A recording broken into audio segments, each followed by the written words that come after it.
historia del Angus mexicano no pudiera continuar escribiéndose sin detenerse a analizar la incursión del Angus argentino a la ganadería nacional. Todo comenzó en la mente de un médico veterinario quien desafía las leyes de la física, haciendo parecer que esto no exista. La distancia, pues, para alcanzar tus sueños.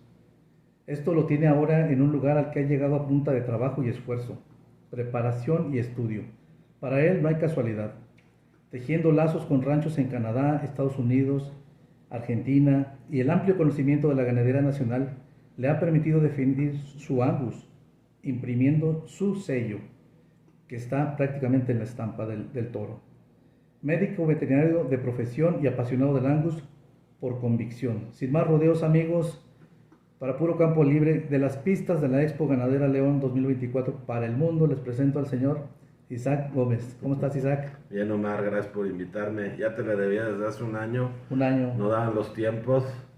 Creo que te excediste en tu descripción, pero te lo agradezco. No es para tanto. Simplemente hago lo que me gusta y lo hago con pasión y lo hago con todas las ganas del mundo, siempre tratando de poner mi granito de arena para que la ganadería cada día sea mejor. Es lo único que hacemos. Muchas gracias, Isaac. Bueno, déjanos conocerte un poquito más. Queremos saber de ti como persona, de ti como profesional. Vamos a romper el hielo. ¿Qué te gusta leer? Mucha historia, mucho. Me gusta mucho la historia de México. Leo mucho a Zunzunegui, por ejemplo, que es un tipo de historia que me gusta mucho. Me gusta mucho leer biografías de música. Me gusta mucho la música de los 60, 70, los Beatles, los Rolling Stones, los Doors. Me gusta el rock mexicano. Somos contemporáneos, tú y yo nos tocó esa bonita etapa del apogeo del rock mexicano, del rock en español, sobre todo en México. Entonces soy de esa generación. Me gusta mucho el fútbol, soy Chiva de corazón. Yo creí que eras León. Después de las Chivas le voy a León, obviamente. Viví 20 años de mi vida aquí en León. Aquí estudié desde la mitad de la primaria, la secundaria y parte de la preparatoria en el Instituto Lux. La prepa la estudié en la UBAC y la licenciatura en la UBAC, después la Salle.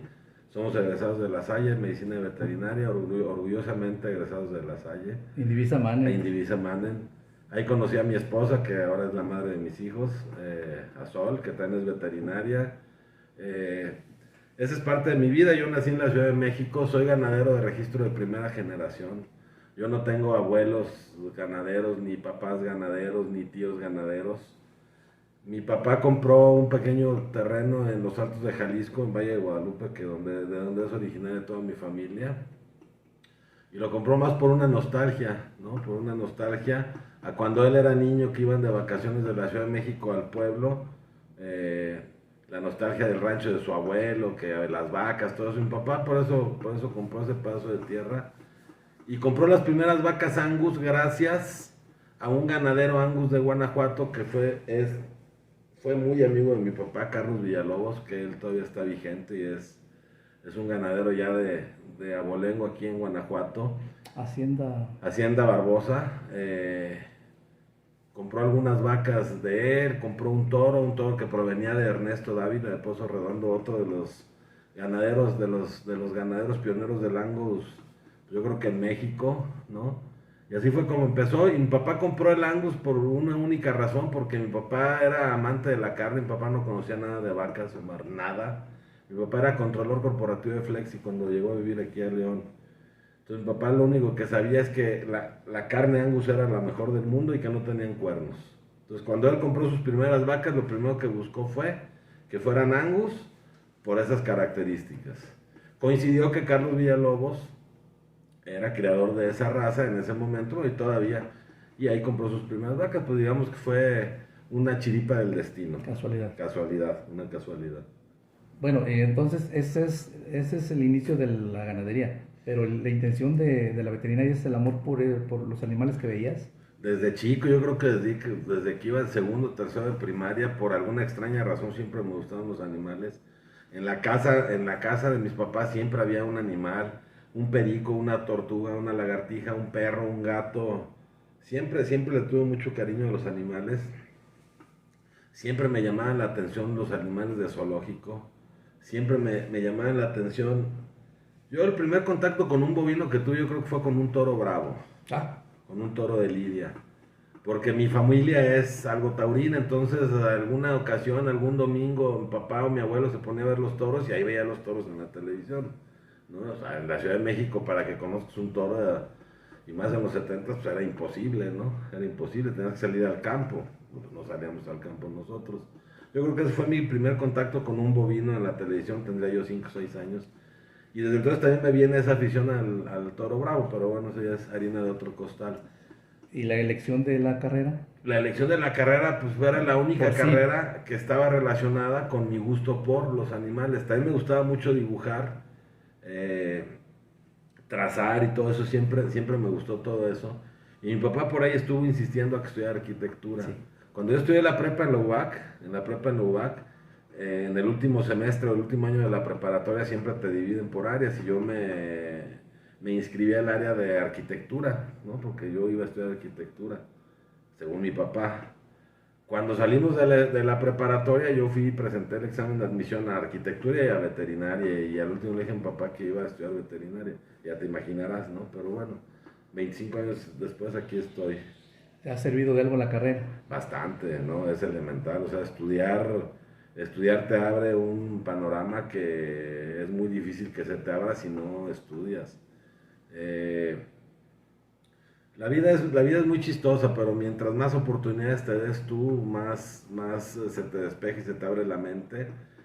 Tu criterio cada vez es más amplio y tienes la oportunidad de conocer a más gente que te puede ayudar en tu vida, ¿no? Y esa es parte fundamental de la universidad, ¿sí? Crear lazos, Crear lazos, desarrollar... desarrollarlos dentro de la carrera. ¿Por qué? Porque un compañero te puede tender la mano. En mi caso así me pasó, ¿sí? Eh, Tal vez si no hubiera estudiado en esa escuela, no estuviera aquí, no estuviéramos platicando de esto. Los maestros te ayudan mucho. Es importante estudiar y más hoy día, ¿no? Hay que prepararse cada vez más. La gente hoy está acostumbrada a decir, sobre todo los chavos, que siendo youtuber o siendo influencer o haciendo alguna tarugada en internet o vendiendo otra cosa, basta para ganar dinero y traer una camioneta del año. No, nada más es eso, ¿no? Y eso es una casualidad. Bueno, ahora ya dirigiéndote a los productores del Angus, Isaac, ¿qué consejo les darías a las personas que, sobre todo a las que están incursionando y a las que quieren incursionar, sobre todo las nuevas generaciones que tienen un deseo de, pues a lo mejor se me complica la cría, a lo mejor no soy para esto?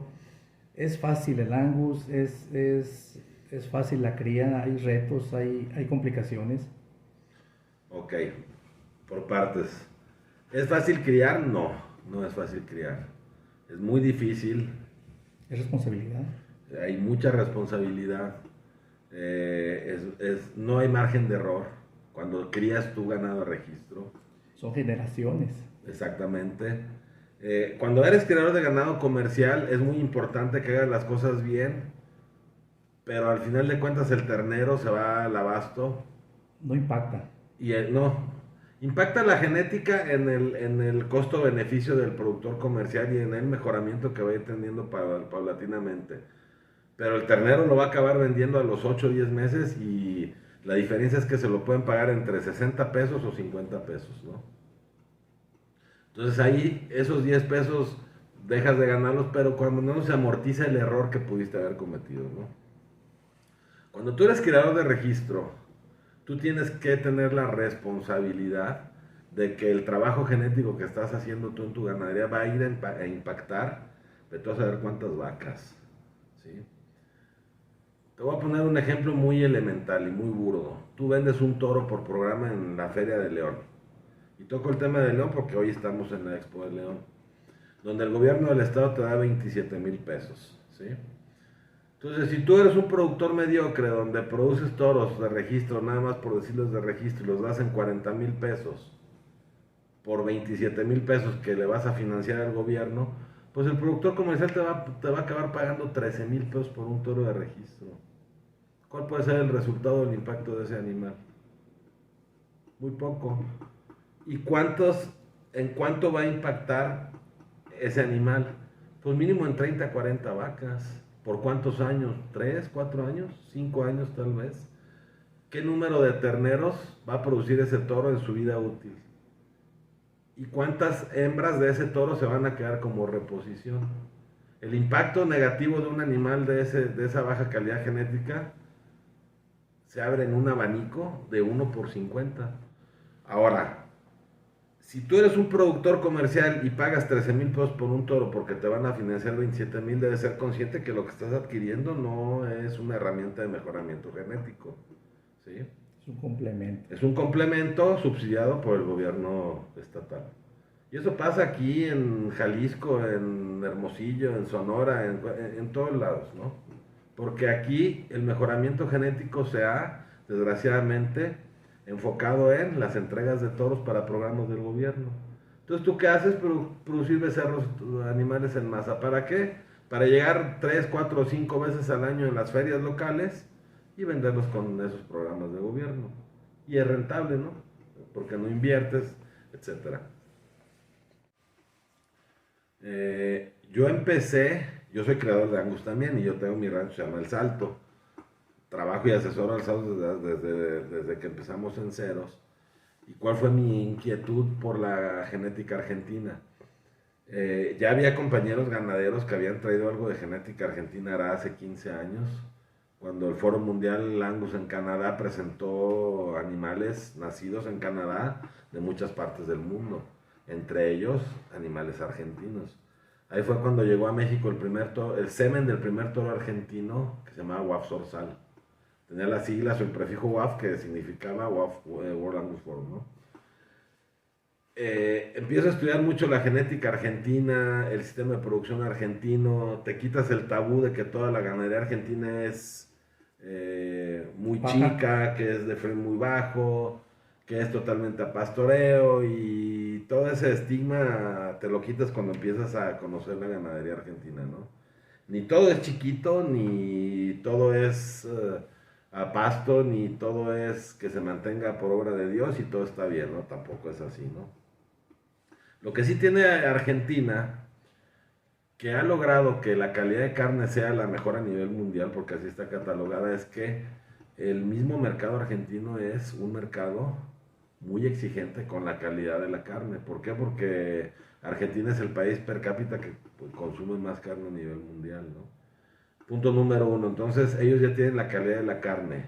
Pregúntale a cualquier argentino cuál es el secreto de la carne argentina y todos te van a contestar que el Angus. ¿Sí? Todos te van a contestar primero que el Angus, ¿no? Segundo, ¿por qué la ganadería argentina se adaptó o se ha adaptado muy bien a México, al sistema que nosotros pretendemos utilizar o que utilizamos? Porque es una ganadería que tiene 200 años de selección para el bajo costo de mantenimiento, ¿sí? Animales que sean rústicos, animales que todo el año generalmente anden a pasto y que les alcance para preñarse y tener un ternero al año, que crean una capa de grasa dorsal para que los inviernos fuertes pasen un buen invierno con esas reservas, totalmente antagónico a lo que hace la ganadería americana, ¿no? Que no busca un solo gramo de grasa en los lomos, porque eso merma el rendimiento a la canal y el área de ribeye, ¿no? Entonces te veas cómo son polos opuestos. ¿Cuál es la diferencia del americano, que tiene todos los subsidios del mundo y tiene el mercado de la carne a su disposición y tiene una certificación y tiene un sobreprecio y tiene muy buenos precios de maíz y bla, bla, bla, ¿no? Pueden alimentar más grano. Claro que sí. ¿Por qué? Porque el producto final vale, ¿sí? Y porque el gobierno se encarga de apalancarlo siempre que pasa algo, ¿no? De la frontera con Estados Unidos hasta la punta de la Patagonia no existe un subsidio gubernamental que nos haga tener un sistema de producción como el de los gringos. Entonces, ¿por qué los argentinos son tan eficientes en su ganadería? Por el costo de producción tan alto que tienen para producir 1 kilo de carne. Olvidándote de los problemas políticos y de los aranceles que y de las retenciones que ellos mismos, sus gobernantes, les pusieron a sus productos de exportación, ¿no? Pero ese tipo de animales, ese tipo de selección, animales que engrasan un poco más, animales con más costilla, con más capacidad ruminal, eh, con un frame medio, un frame moderado, un frame que es muy manejable, muy maleable, que es muy atractivo y es muy funcional para cualquier ganadero. Por eso se ha adaptado muy bien aquí. Argentina tiene inviernos sobre todo en la pampa húmeda, de 5 o 6 grados bajo cero, con unas heladas inmensas, pero tiene veranos de 40, 42 grados con el 80% de humedad, Extremos. ¿no? Extremos. Entonces los animales tienen pelo de 4 pulgadas en invierno y pelechan de una manera impresionante en verano, que ahorita ya es verano, ¿no? Entonces es un animal muy rústico. El sistema de producción argentino es mucho más parecido a lo que hacemos nosotros en México. Entonces por eso yo me decidí a estudiar, a ver la manera de cómo lograr traer la genética argentina a México. Y pues aquí estamos. Todo ese proyecto empezó en el 2012 y hoy, 11 años después, pues ya tenemos 4 generaciones de Angus argentinos nacidos en México. Y ya tenemos la primera generación de Hereford argentino y de Braford argentino nacido en México también. Para tener esa visión mundial, Isaac, ¿qué tanto te sirvió las visitas a las ferias de Agrivision, a los viajes que has tenido a Canadá, los contactos que has tenido con diferentes ranchos? ¿Esto te ha ayudado para ampliar tu abanico de oportunidades, tu abanico de selección? Pues eso es elemental, o sea, elemental. En mi profesión, a lo que yo me dedico como asesor genético, aparte como creador de Angus, una de las partes más importantes es ir, si puedes, todos los años a las principales exposiciones a nivel mundial, a ver qué están haciendo los líderes de la industria. Agrivision para mí es una de las 3 exposiciones más importantes del mundo. Canadá es una aposta genética muy importante, no solo en Angus, sino en Holstein, sino en Charolais, en Simmental. Es una ganadería, la ganadería canadiense es una ganadería muy versátil. No es tanto como la americana. La americana son los líderes en investigación y en producción y en muchas cosas, pero el tema con la ganadería americana es que hay 3 líneas muy marcadas y las 3 están muy separadas una de otras. Una es el show, una es el animal Productivo. productivo, más término medio, más que nos gusta a nosotros. Y el otro lado es el animal que está hecho única y exclusivamente para los feedlots o para las engordas, para producir área de ojo de ribeye con marmoleo, ¿no? Entonces son animales muy grandes, sin las características bien definidas del Angus y todo eso. Canadá tiene un balance que para nosotros es muy positivo porque realmente hay un impacto en el mejoramiento genético en México con la ganadería canadiense. ¿Cuál es el templo de la ganadería en Canadá hoy día? Agrivision. ¿Por qué? Porque van todos los ganaderos a exponer los mejores ejemplares que tienen, siempre expuestos a su máxima potencia, a su máxima expresión genética. Esas son las exposiciones ganaderas. Hay un hito en el ganadero que dice que los toros gordos de exposiciones no sirven porque los sueltas al cerro y se van a enflacar. Bueno, yo les digo que los animales o el gran campeón de la feria de Agrivision no es un animal que vayan a soltar al cerro para que se enflaque, es un animal que de ahí se va a un centro de inseminación a congelarle miles de dosis a ese toro para que las compañías de semen hagan llegar ese semen con esas características tan importantes de ese toro a la ganadería comercial canadiense. Y ahí es donde está el mejoramiento genético. ¿Sí? Yo no me imagino soltando al gran campeón nacional 2023 al cerro para que cargue 20 vacas y que tenga que aguantar. No. Los que tienen que hacer ese trabajo son los hijos de ese toro que yo voy a producir o el semen de ese toro que yo voy a hacerle llegar al productor. Por eso es importante las exposiciones y por eso es importante ir a Agrivision. Yo tengo 7, 8 años yendo a Agrivision, 7 años yendo ininterrumpidamente, quitando un año de pandemia. ¿Y fuiste a Palermo? A Palermo tengo yendo desde el 2012. El único año que no pude ir fue el año que no nos dejaron entrar a la Argentina porque hubo un cerco sanitario por el COVID. Pero desde el 2012 tengo yendo a Palermo. Ahí fue donde me cambió el chip de la ganadería. Ahí me quedó claro cuál era el tipo de animal que tenía que criar yo. Nosotros criamos Angus desde el 98. Yo fui a Palermo en el 2012. 14 años. 14 años. 14 años. Este año vamos a cumplir 14 años. Bajo los dogmas mexicanos, por decirlo así. Exactamente. Criando bajo los dogmas mexicanos. Y te cambia la mentalidad, o sea, si tú me dices, para mí es importante ir a Canadá, ir a visitar ganaderías, pues he tenido la oportunidad de ir a las ganaderías más importantes del mundo, a YouTube, a Terron, a Brookings, a Blair West, a Belvin, a Hamilton, a muchas, y en todas aprendes, el ganadero canadiense es muy cálido, es muy amable y muy trabajador. El americano también, todos en general. Sí, son muy eficientes, entonces aprendes muchas cosas y es estudiar, ver los catálogos que están usando, qué no están usando, qué te funciona, qué no, qué aplicas, qué no. Hay ganaderos muy innovadores como Rafa Ramírez, por ejemplo, que él tiene más años yendo a Canadá y yo creo que es de los ganaderos que más introdujo genética canadiense a México y pues, es líder en ese ramo él y otros tantos, ¿no? Que ahí vamos atrás de ellos siguiéndoles el camino y yo creo que ha avanzado mucho el Angus en México. Tú eres fiel testigo de eso, sí. Tú también siendo criador, ¿no? Saludos, Rafa. Ojalá nos des una entrevista por ahí pronto. Y por fin llegamos a las pistas. Es mucho trabajo, mucho esfuerzo, mucha inversión. Mucha polémica.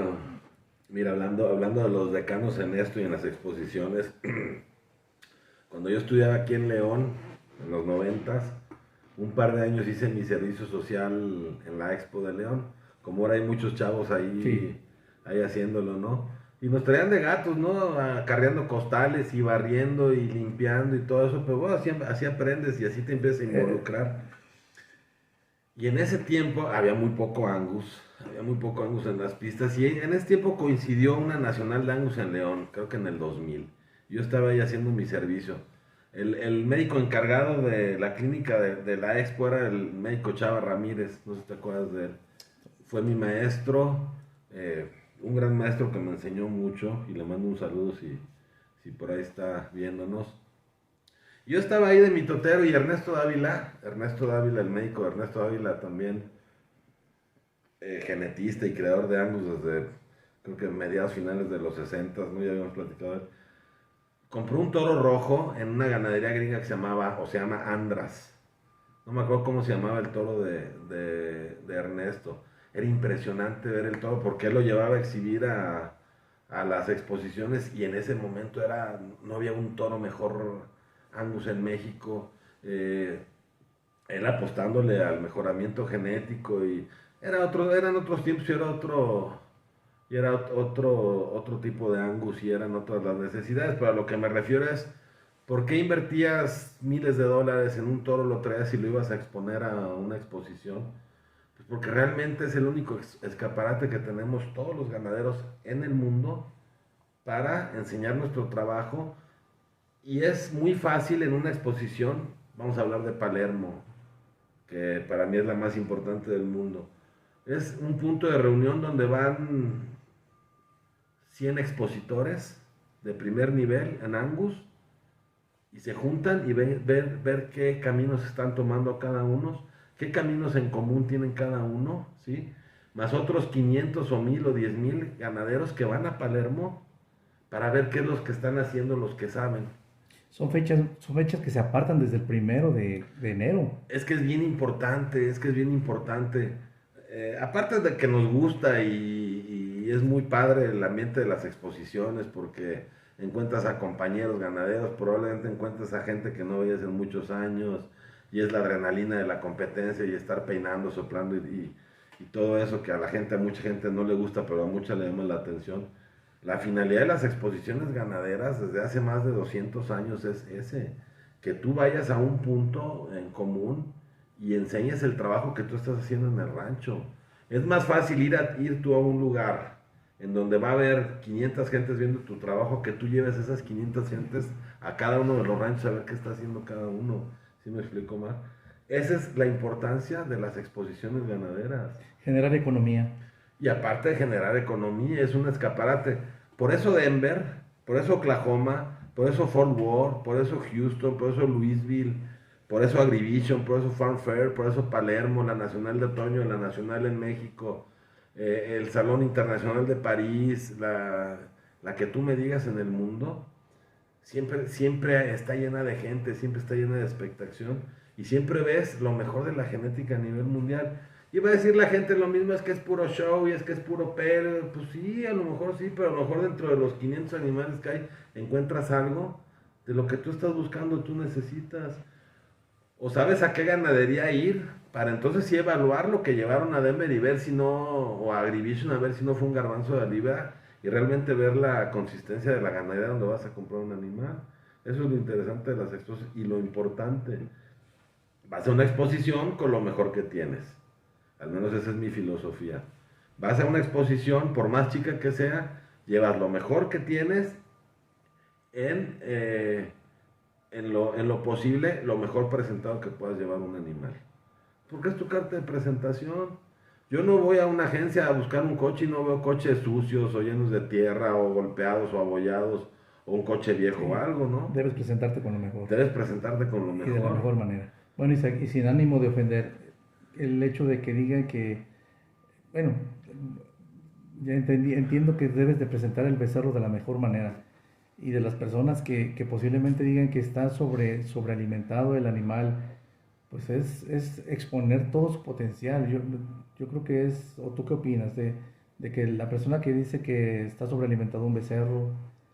Que... Yo soy un defensor de las exposiciones y de la pista sobre todo, de la pista, porque no es que sobrealimentes un animal. Estás llevando al animal a su máxima expresión genética. ¿Cuál es la única forma de llevarlo a su máxima expresión genética? Ofreciéndole lo mejor en manejo, nutrición y sanidad. Porque se supone que la parte genética ya la tiene. Son los 4 pilares de la ganadería. No te estoy diciendo que ese becerro te lo voy a vender para que lo sueltes al campo con vacas. Eso ya lo habíamos hablado hace un rato.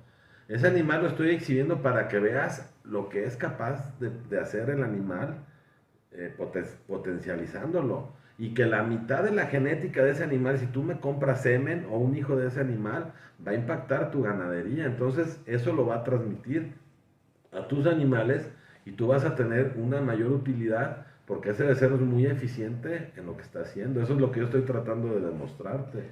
Si tu cliente tienes el mismo empeño que yo, vas a obtener esto. Exacto. Obviamente hay una línea del tiempo, ¿no? Y es muy tardada y más en la genética, que yo creo que de los 4 pilares de la ganadería es la más lenta, la genética, ¿no? Porque es la que más tarda en impactar. Si tú tienes un animal con una mala dieta y de un día a otro formulas y haces una buena dieta, a los 8 días tú ves el cambio. Si tú tienes un mal manejo sanitario y llega alguien, te asesora y empiezas con un calendario sanitario bien hecho, en un mes impactas tu ganadería. ¿Cómo seleccionas por un fenotipo un toro que te guste? Que no tenga errores, que no tenga defectos, sí. Pero ¿qué te gusta ver en un toro? Ay, híjole. No es fácil. Y luego más cuando te metes en broncas que son más importantes los DEPs y el genotipo que el fenotipo. Pues a lo mejor los dos tienen gran importancia, ¿no? El amor entra Por los ojos. Por los ojos, ¿no? Entonces, yo creo que el impacto visual para mí es bien importante en un animal, no solo en los machos, en las hembras. Son muy importantes los machos porque son los que más impactan la siguiente generación de animales, ¿no? Como ya te decía. Fíjate qué tan importante es la selección de un toro, que si tú te equivocas en la selección de un toro padre, estás tirando el trabajo de 3 o 4 años de avance genético y retrocedes. ¿Por qué? Porque la cantidad de hijos que puede multiplicar un toro en 2 o 3 años puede ser infinita, ¿no? O sea, pueden ser miles de hijos, con todas las tecnologías reproductivas que hay. Una mala vaca o una a una mala decisión en una vaca, ¿cuántas crías te puede impactar en su vida? Para cuando tú te 10. des cuenta, 10. usando la tecnología Ok, de hoy, embriones. embriones. Muy bien. Una vaca, ¿cuánto te puede impactar hasta que tú te des cuenta que fue una mala decisión? ¿8 o 10 crías? Directamente sí. Nada más. En el primer año de producción de la vaca. ¿Qué haces ahí? Cambias el toro. Cambias el toro o eliminas a la vaca y la dejas que tenga una cría al año, la registras y la vendes más comercial. Y las 8 o 10 crías que tuvo, pues a lo mejor la mitad son hembras, la mitad son machos. Eliminas y se acabó el problema. Pero ahí vas campaneando ahora a componerle lo que descompusiste. Pero con una vaca no hay problema, porque es sí. la producción únicamente y exclusivamente de esa vaca. Probablemente en una sola ganadería. ¿Qué pasa si tú eliges un toro padre en Denver? Lo traes a México, lo multiplicas en tu ganadería con tus compañeros que confían en ti y con tus asesorados. ¿Cuál sería el impacto de usar un toro equivocado? Por principio de cuentas, el honor de tu honor, tu credibilidad. No, puede haber errores. Ponle que sí, ponle que no acierte. A lo mejor honor no, porque no lo haces con dolo, ¿no? Hay toros que se ven muy bien que no tienen respaldo genético y producen mal. Eso pasa muy comúnmente, ¿no? Una mala elección de un toro, por ahí lo dijo Ernesto también en tus pláticas y todos los que nos dedicamos a esto lo sabemos, una mala elección de un toro se puede multiplicar en cientos o miles de becerros, que para revertir ese daño tardas 3 o 4 años.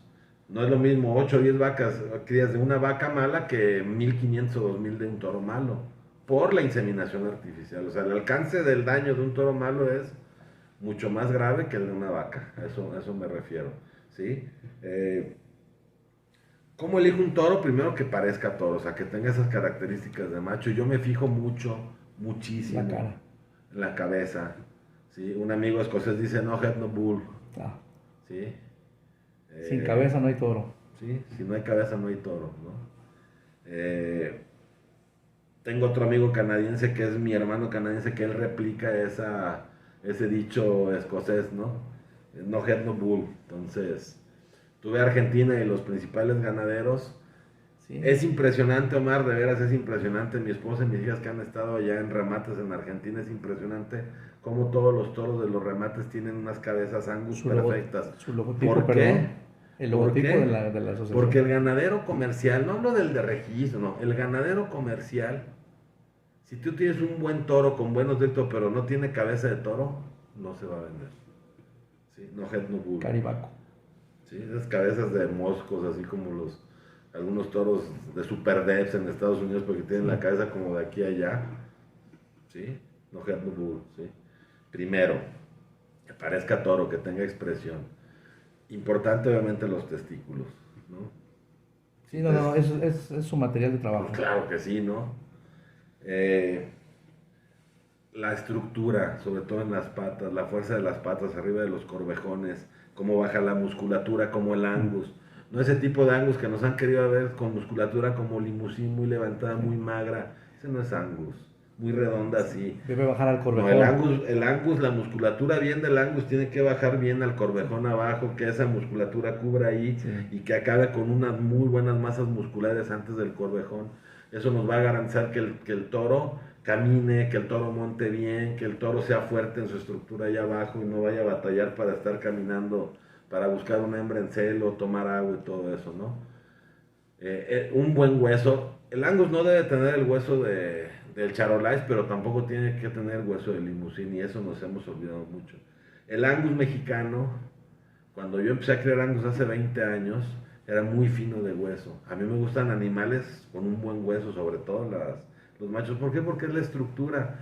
Y luego habrá algunos que te hagan burla y digan que el hueso vale 8 pesos kilo y que lo que importa es la carne. No, pero el hueso es la varilla de la construcción. Exactamente, son los cimientos, es la estructura, es el esqueleto de lo que va a sostener esas masas musculares, ¿no? Para mí es elemental una buena estructura, ¿sí? No solo toros anchos así, sino que tengan un buen balance, entre profundidad, en fenotipo, en un largo de lomo, pero también ver características buenos aplomos, sin duda las patas de atrás son las más importantes. Podrás ver un toro con una mano a la derecha y en qué te impacta eso, ¿no? Probablemente pudo ser hasta una mala posición fetal o algo así, ¿no? Importante las patas, cuando ves un toro sambo o un toro con los garrones o los correjones juntos, pues ahí sí ten cuidado porque le va a costar caminar y eso, pero ¿Ves caderas? sí, claro que sí, largo de cadera, la amplitud de cadera, la profundidad del cuadril, claro que sí veo eso, claro que sí veo Lomos. eso, por supuesto. Si hay un buen toro que tiene el lomo un poco pano, no me va a importar. El tema aquí, Omar, es que nosotros siempre tratamos de verle los defectos a un buen animal. Te pueden presentar un muy buen toro enfrente, uy no, tiene un huevo más chico que otro, ¿sí? Pero 2 centímetros, pues, pero ve el toro que es. Uy, no, tiene el lomo un poquito pando, pues sí, pero ve el cuadril, el hueso, lo largo, la cabeza, o sea, el lomo es un poquito nada más, no está como carretilla, ¿no? Uy, no, me gustaría que fuera un poquito más correcto de la encoladura.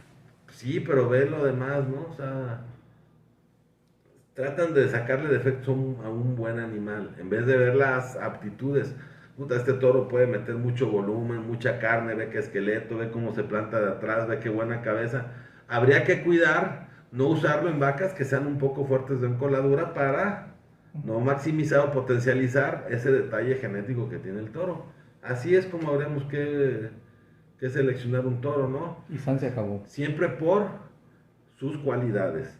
También si vas y ves una porquería de toro y pues obvio no lo vas a usar porque te vas a ir para atrás, ¿no?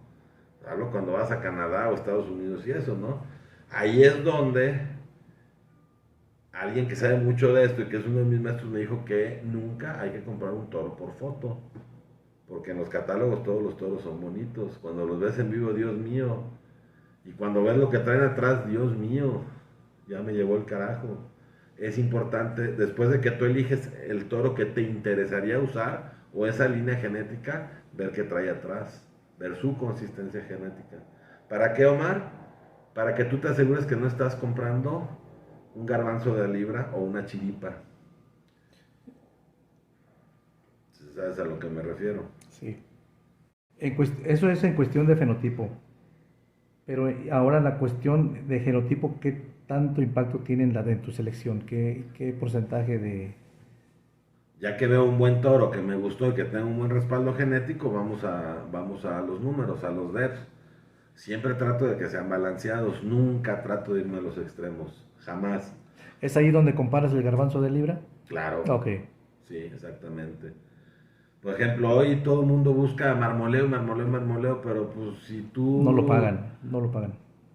Olvídate de eso, que lo pagaran. Si tú seleccionas mucho por marmoleo, te mandas a la fregada la fertilidad y el bajo mantenimiento y todo eso.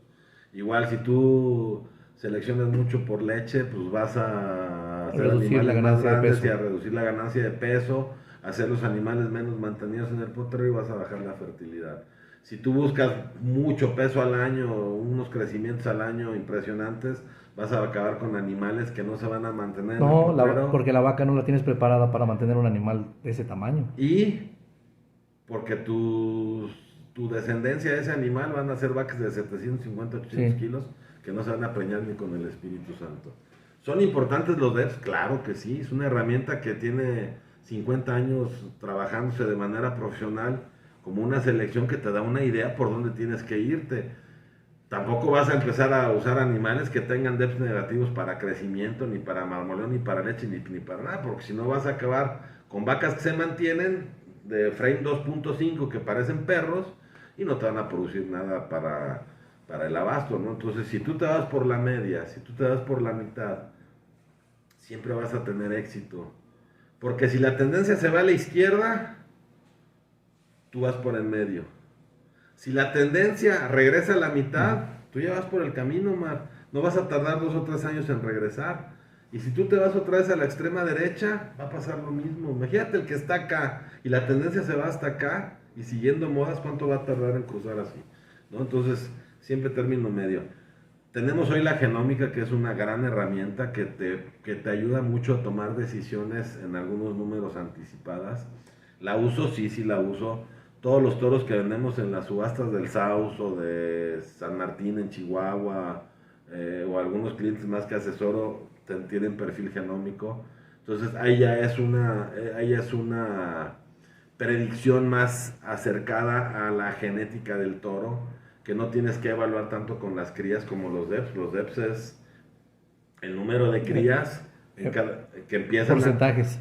Exactamente, que empiezan con el 50% de los datos que tienes de la mamá y del papá. Así empiezan la mayoría de los animales, sus DEPs, con la información de la mamá y el papá. Y ahí empiezan sus números. Y de ahí empiezan a hacer su propia historia.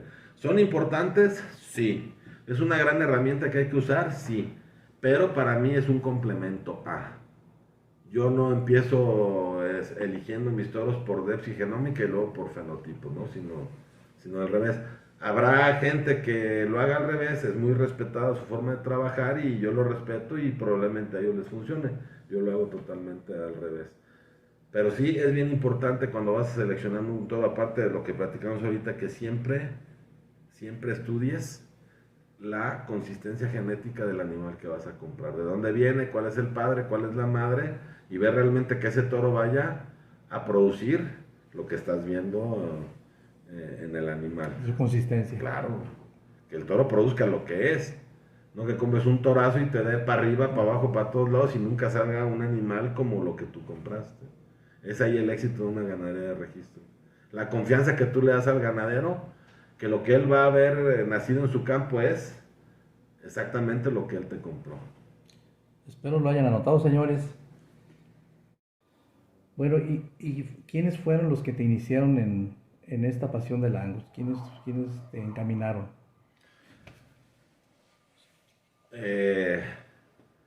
Fueron diferentes etapas, ¿no? Diferentes etapas. Yo creo que en la primera etapa alguien que me ayudó y no me da pena decirlo ni nada fue Renato Gutiérrez. Él me ayudó mucho a empezar a entender cómo era toda esta onda de la crianza del Angus y todo eso. Incluso la primera base genética importante que adquirí fue con él. En ese tiempo él era, yo creo que de los 2 o 3 criados más importantes en México. Y yo creo que fue de los primeros en ocupar los embriones. Sí, él desde muy temprano empezó a usar la tecnología en la reproducción y pues no, digo, no me da pena decirlo ni nada. Yo creo que él fue de las primeras personas que me ayudaron y me empezaron a abrir la visión para cómo criar un tipo de animal. Mi mentor y al que le debo la mayoría de lo que sé es Francisco Gutiérrez de Tres Marías. Y él sí te puedo decir que a cambio de nada me ha enseñado, sí, me ha enseñado mucho de lo que sé, me ha ayudado a afinar mucho mi criterio de selección. Es alguien a quien yo estimo mucho, es parte de la familia, mis hijas y mi esposa lo adoran. Tenemos una excelente relación con toda la familia Gutiérrez, pero yo creo que él es yo creo que a él le debo casi todo de lo que soy como criador. Colton Hamilton también es un gran amigo en Canadá, con él platico más, tenemos puntos de vista, pero él me ha enseñado a ver el punto de vista y la visión desde un criador canadiense con otro tipo de necesidades y todo eso, pero yo creo que a ellos, y la verdad el que nos puso en el camino con el Angus es Carlos Villalobos también, porque él siendo muy amigo de mi papá fue el que le recomendó a Angus y ahí empezó toda la historia, ¿no? Y ahí empezó toda la historia del Salto, que es mi ganadería, y la historia de todos nosotros, ¿no? O sea, son personas que Dios va poniendo en tu camino y tú sabes si las aprovechas o no, y ahí se hizo la bola más grande de nieve hasta que estamos aquí hoy día, ¿no? Pero has caminado en hombro de gigantes.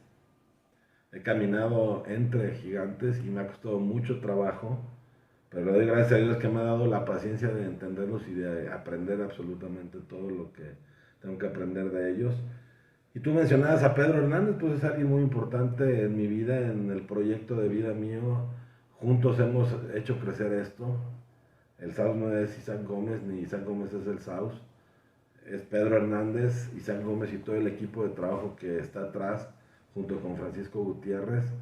Y el Salto, que es mi ganadería y es la que hemos empezado de ceros y es la que también de repente por ahí le quita campeonatos a uno que otro.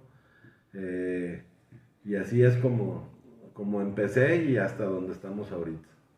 La confianza que te generó. La disciplina, la Y que confianza tú le generaste a él.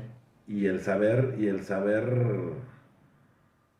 expresar un proyecto en el cual uno a lo mejor económicamente no era posible que lo desarrollaras y pues hoy estamos aquí creciendo y afianzándonos, ¿no? Entonces, No es fácil presentar el proyecto que tú traías, no cualquiera. Tiene que ser un visionario el que pueda entender ese... y algo muy importante que tú decías, y aquí está el ejemplo del por qué es importante estudiar.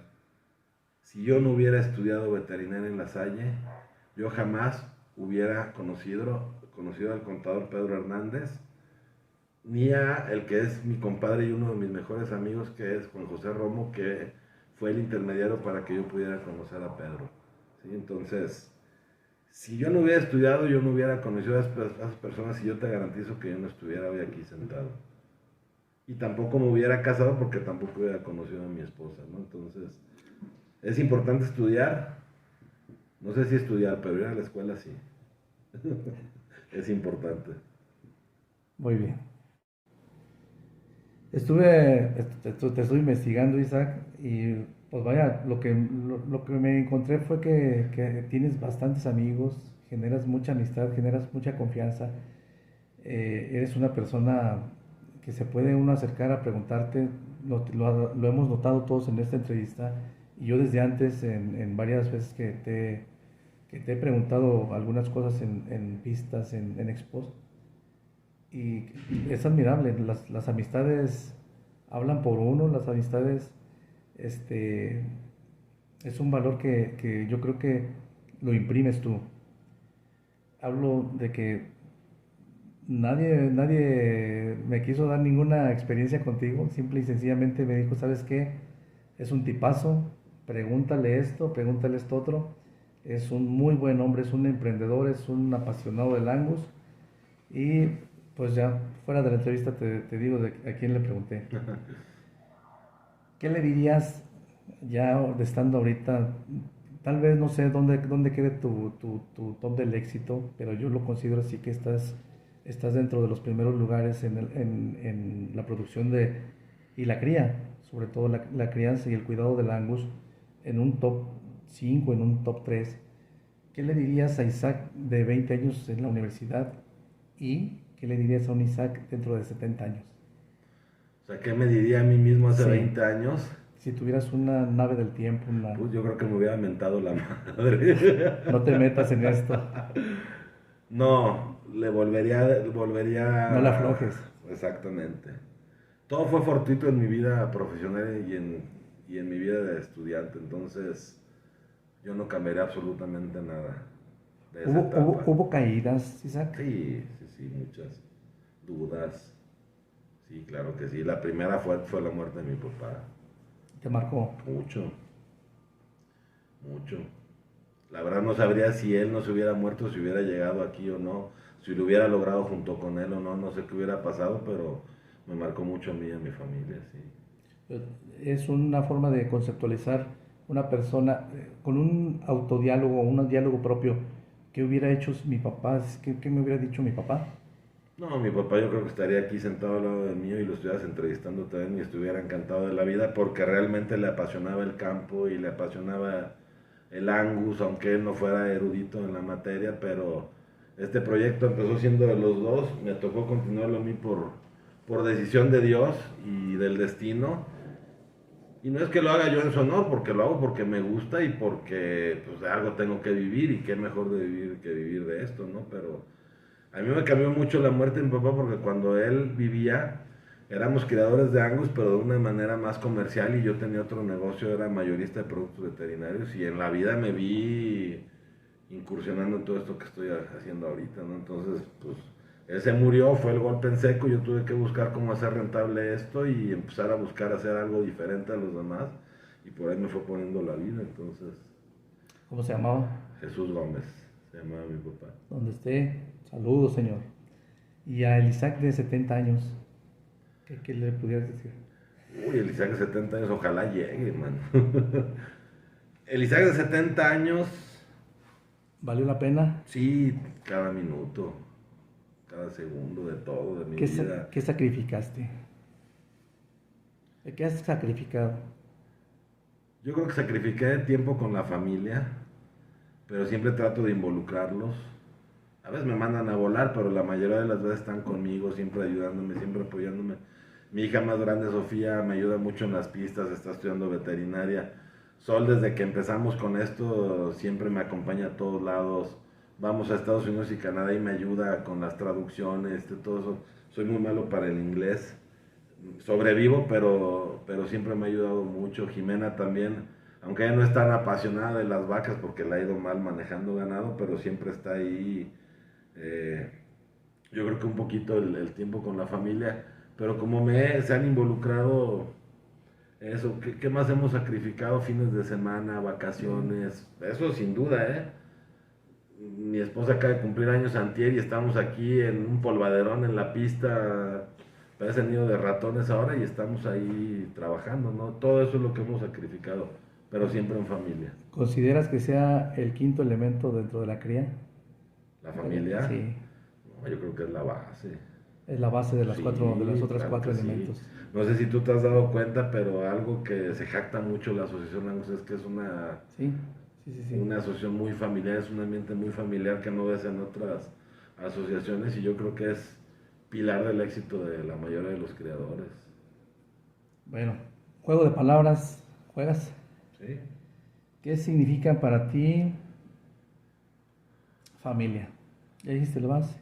Es la base de todo. Tus amigos, Pues la familia que uno escoge, el Angus, mi vida, el contador Pedro, un gran amigo y gracias a él estamos aquí.